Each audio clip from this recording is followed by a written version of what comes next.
আসসালামু আলাইকুম। যারা আমার মতো ঝাল পছন্দ করেন তাদের এই জিনিসটা খুব পছন্দ হবে।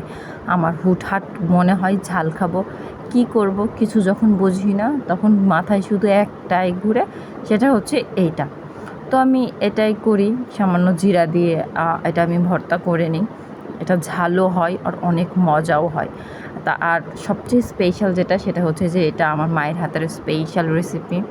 অর্থাৎ আমাদের গাছের আম পেড়ে আমার আম্মু এই আচারটা তৈরি করে দেয়, তেলে ডুবানো, যেটা আসলে খুবই মজা হয়। তো ওটা তেল দিয়ে আচার মিক্স করলে, ভর্তাটা তেল দিয়ে মিক্স করলে ভর্তাটা খুবই মজা হয়।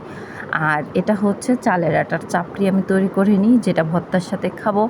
সেই ভর্তার সাথে খাওয়ার জন্য এটা আমি তৈরি করে নিচ্ছি, যদিও বা অত পারফেক্টলি আমি করতে পারি না। বাড়ি গেছিলাম, আমার শাশুড়ি খুব সুন্দর করে তৈরি করে এটা আমাকে খাওয়াইছিল। এখন সেটাই আমি ট্রাই করতেছি। তা আমার শাশুড়ির মতো অত সুন্দর না হলেও মোটামুটি চলার মতো মজা হয়। আর এটা খেলে অবশ্যই মুখের রুচি ফেরত আসবে। জাস্ট একটা অসাধারণ খাবার।